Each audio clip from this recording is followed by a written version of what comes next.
A team of police homicide experts led by the CID boss TCOP Ken Yeboah today were at the home of University of Ghana lecturer Professor Benneh, where he was found dead at the weekend.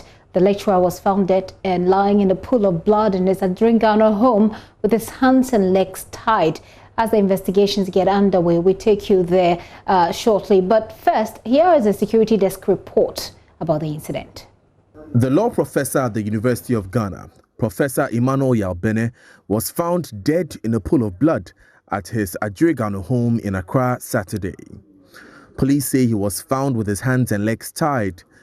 They also found several cuts on his body. A former colleague of his and head of legal services at the National Communications Authority, who first broke the news on his Facebook page, Dr. Poku Edusei, gave us the following details. It's a sad day. Benneh is someone that I have known for about 22 years.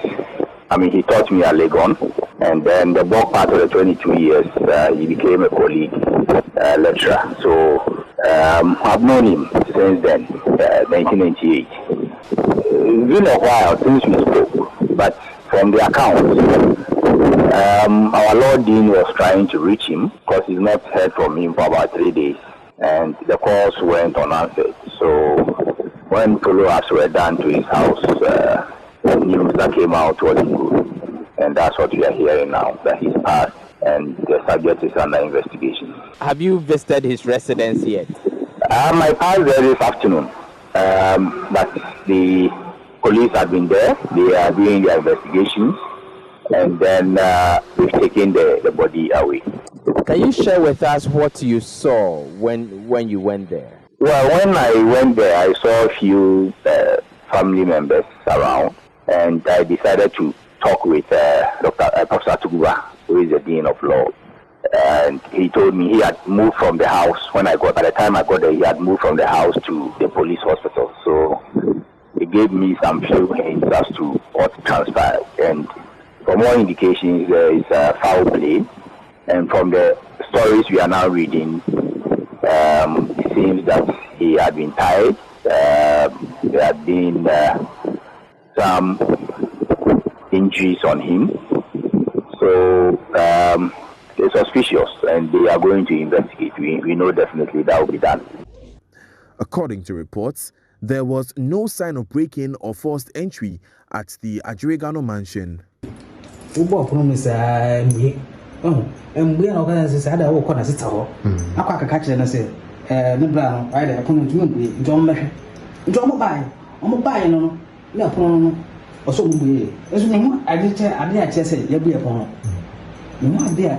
I knocked on the door several times, but there was no response. I couldn't open the door, so I decided to inform his sister about the situation.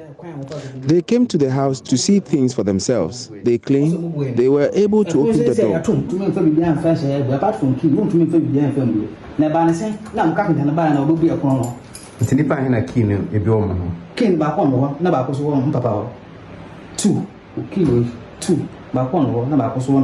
I don't know how the carpenter opened this door. I don't understand how they managed to do it. Prof has his keys, and I also keep one. The spare ones are hidden. The gardener has a key to the main gate. I have been working as a houseboy for Prof since 1994. So that was the late professor's house help giving details to investigative journalist Manasseh Azuriah over the weekend. Meanwhile, my colleague Mamiesi Nyamiche Thompson was at the late professor's residence this morning. She has been speaking with some residents. We call her uncle. He be Uncle Benneh, we call her Uncle Benneh. Everybody for the area here, we so know we call her name. So I finish what we do and then we come. We come there. Then we call that time police have arrived, and then they open the place and they start doing their things. After they finish everything, the first time I saw him, said he was inside their package, the white body pack. No. So that was the first time I saw him, and then we check him, we put for their mortuary car. That was how they go. Last time I met him, that day not car anymore. Said that was Thursday. and no pay say not in the car no when I'm wavy no and I'll try when I'm so me call meeting no Saturday ma juma mkoja madam fubi where aware wo in the mountains when I'm friend me catch me say obi papa na ye net no nkofo bi akodi ni boni anumre bia me hunu e wa abonten. Those are some residents who live close by. This residents who are talking to Mamiesi Nyamiche Thompson. Let's get on the phone and speak to DSP Efia Tenge. She speaks for the Accra Region Police. She's joining me on Zoom. DSP, thank you so much for your time this afternoon. So, I think you are muted. If you hit the unmute button for me, then we can hear you. We can't hear you at the moment. Hello, Gifty, can you hear me now? Yes, I can hear you now. So we're getting to about 72 hours since this murder. And I know that you've already given some information out. You also have indicated that information that will not jeopardize the investigation will be shared with the public. What do we know at this point? Yes, thank you very much. Initially, the police briefed members of the public as to what we are doing so far.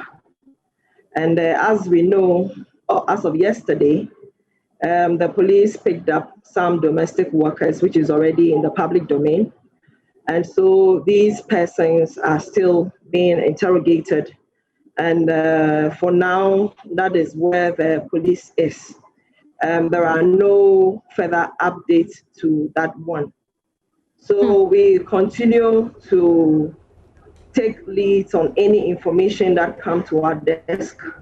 And as I indicated, the crime scene experts, together with the investigators who are working on this particular case, are doing whatever is humanly possible to see if we can make good headways in this particular murder case.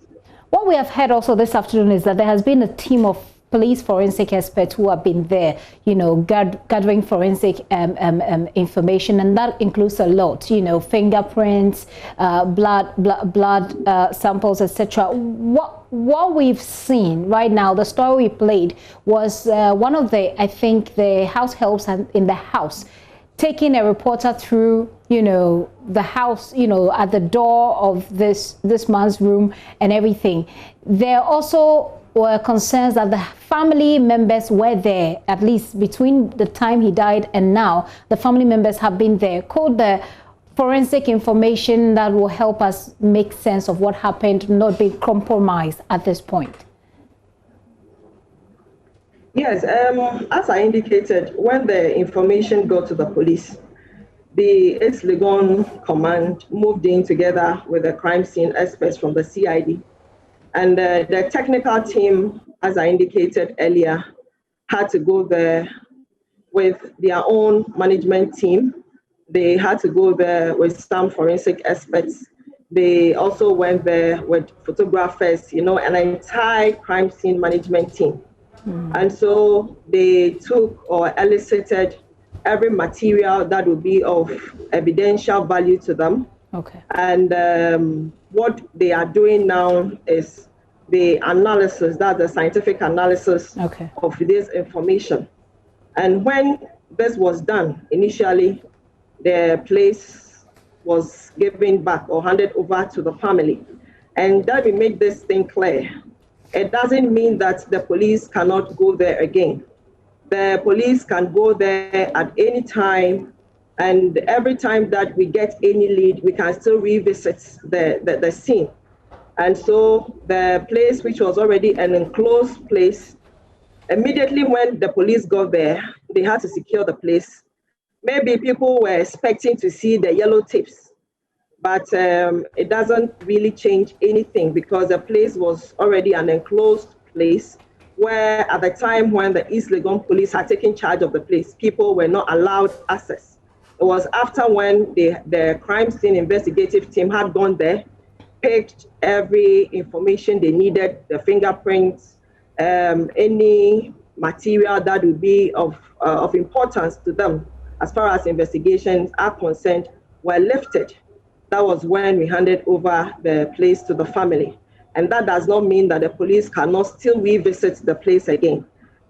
We are doing what we have to do as professionals, and we know bringing in the crime scene experts alone indicates that, yes, the homicide units who are trained in investigating cases of this nature have taken whatever they wanted to lift initially at that point.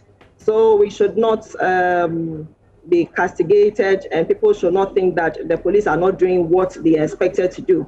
And as part of investigations, the police can still revisit there, because any lead that we get, we can still move on to the crime scene. It doesn't mean that we have to cordon up the place. If it's for about 2 weeks, 3 weeks, we cannot hold somebody's house. But initially, what was expected from the police, I believe, and from the crime scene, they have done that.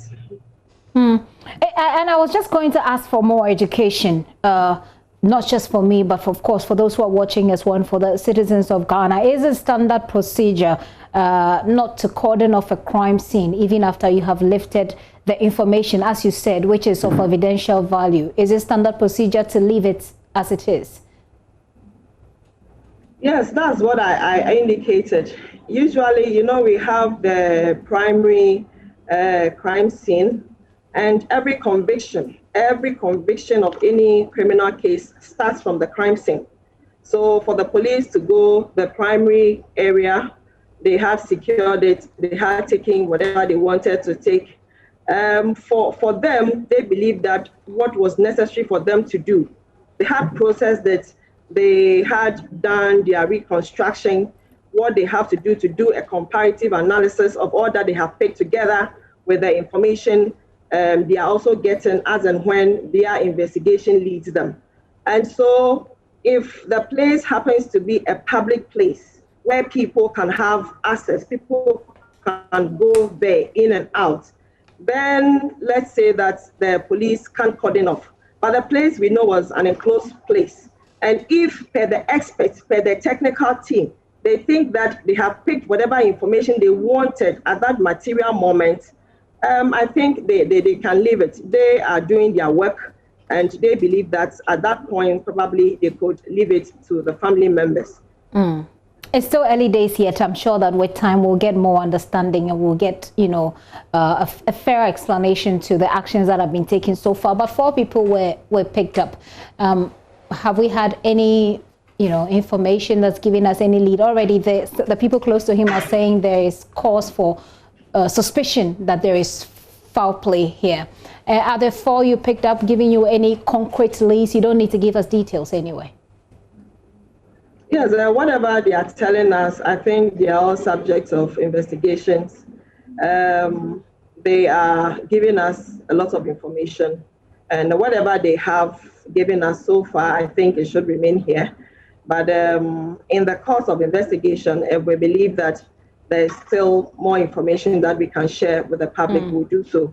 But for now, all that will continue to ask for the cooperation of the general public, where we are asking that if there are any reliable information out there, they should not hesitate, but hand them over to the police through our emergency lines. That's the 191 and the 18555. But let me assure families and also friends, loved ones, that the police is really working around this. And we have an open mind to this investigation. We are opening our doors for all information that we get. So any information that we get, definitely we would follow it up. And so as and when we get any information and we believe that sharing this information is good, yes, we will do so. It's actually probably my final question on this particular case. What I was asking was whether or not they've given you, if you know, usually the police will be able to explain to us whether the information they're getting is good information that's giving them some very strong leads. Is that's the indication I'm getting from what you're saying? At this material moment, every information is necessary to us. So whether they are giving us information that will give us strong leads, or not, I believe that that one should remain within the confines of the police for now. Okay, very well. DSP, since we have you, we just want to touch base, and this case has actually brought up a number of questions on the minds of Ghanaians concerning several other cases that are, quote, unresolved, perhaps still in the system. I'll have you hang on briefly for me so we take a look at some of these, you know, unresolved murder cases. So you listen to me read them, and then if you can give us an update on those. So one of the first is Fenwick Ochre, who is head of Maritime Entertainment and former manager of Hip Life artist Kwao Kese. He was found dead at his Manette Gardens residence in March 2014. And the motivation for the killing is yet unknown. But then the police have said that they are still investigating the matter. That's one of the unresolved murder cases. The next one that I'm bringing to your attention also, I'm sure you already know, is J.B. Dankwa Edu. He was Member of Parliament for Ibuakwa North. He was stabbed to death based on what they found on the night of February 9, 2016 at his Shiashi residence in Accra. Now, the accused has been remanded in prison custody, and it's been 4 years now. He's still there. The case is still in court as we speak. Another one is Madam Josephine Asante, the Marketing and Public Relations Manager at the Ghana Ports and Harbours Authority, who was in charge of the Tema Port. She was found stabbed at her residence at Community 25 in Tema on January 14 last year. And that adds to the unresolved cases. That makes it at least 3. Now, we talk about Ahmed Hussein Swale. Ahmed Hussein Swale, who was an undercover journalist with Anas Ayumiya Anas's Tiger IPI. He was shot to death on Wednesday, 16 January 2019. According to eyewitnesses, they saw men on motorbikes, you know, fire at him. No one at the moment is standing trial, and it's been more than a year after his murder. Now, there is Ohineba Kwejo Afojo, who was the Asampohene of Kumasi. He was murdered on the Ejura Nkranza Highway around Ebum in the Ashanti region on Sunday, 18th of August 2019, around 4:30 p.m. We know that 3 suspects have been arrested in connection with the murder, but as it stands now, that's all we know, that the suspects have been picked up. One Edward Quote Papafio, who's a 64-year-old retired biochemist, also has been killed. He was said to have been killed by 3 traditional priests on 15 January 2020 at Adeso. Now, the 3 traditional priests have been charged with conspiracy to commit a crime. Also, that's where we know, I mean, where the case has ended so far. Maxwell Atakra is a 44-year-old pastor with the Jehovah Nisi Church at Ejuso. He was murdered at his residence in Santase, near the Citon news site on August 12, 2020 at about 2 a.m. And this happened this year. Of course, police in Kumasi have told us that they're investigating this matter. I have just quickly 3 more to add to the list. Akwesi Banahene is a timber contractor. He was shot dead by unknown assailant at his residence at Mim in Esunafo North Municipality of the Ahafo region. This happened Friday, August 21. That's just last month. And that case is still pending. Of course, these are some of the new cases we're seeing. Augustina Tay, also called Adjoa Kelempe, is a resident of Disunim, a suburb of Aguna Swedru. She was last seen on 27th August 2020. His body was found in a pool of blood in a bush with several machete wounds. So the final one that I add to the list and take your thoughts on DSPF here is Nyamo Natse. She's a 10-year-old girl killed recently. She was found lying in a pool of blood with her throat slit at Ajekojo, Sun City on the 4th of September 2020. Her father, Frederick Nate, said that the CID told them Nyamo had also been stabbed after her body was examined. And I agree, this is a tall list, but there are some that happened, you know, recently. There are some that have been pending for 4 years. Fenwick, JB Dankwa. What can you tell us about all these cases that I've outlined? Yes, Gifty, I appreciate the account you have just given. And but you know that all the cases you have given are of a national dimension. What I mean is most of the cases are being handled at the national CID. So it's like asking me questions that I have no access to, because any updates on them usually is at the National Criminal Investigations Department. Okay. Because you are bringing out accounts of cases that have happened all over the country, knowing very well that my jurisdiction sometimes, not even sometimes, relies here in Accra. And even in some of the cases when it becomes difficult, they are usually or most at times handed over to the National Criminal Investigations Department, because they have all the forensic experts for them to continue investigations. But that aside, I would want to educate the public that crime has emerged in a number of sophisticated dimensions in recent times.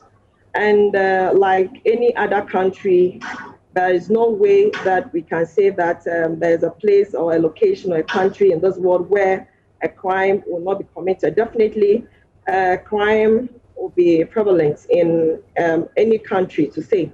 Going forward, what we would like to say is that some of the crimes, when they are committed, it takes few days for the criminals or the perpetrators to be arrested. Others also take a while. And it's for a fact that others may go unresolved because of how the crimes were perpetrated. Usually, when a crime is committed, the police go in with all the optimism, hoping that we'll come up with very concrete results and outcomes. And so we go in like this, we put in all our best. And for a case like JB like this, because it happened within my jurisdiction, how long did it take the regional command to arrest the said suspects? Now the suspect has been arrested. The case is now at the prosecution level. It doesn't mean that we haven't done anything about it.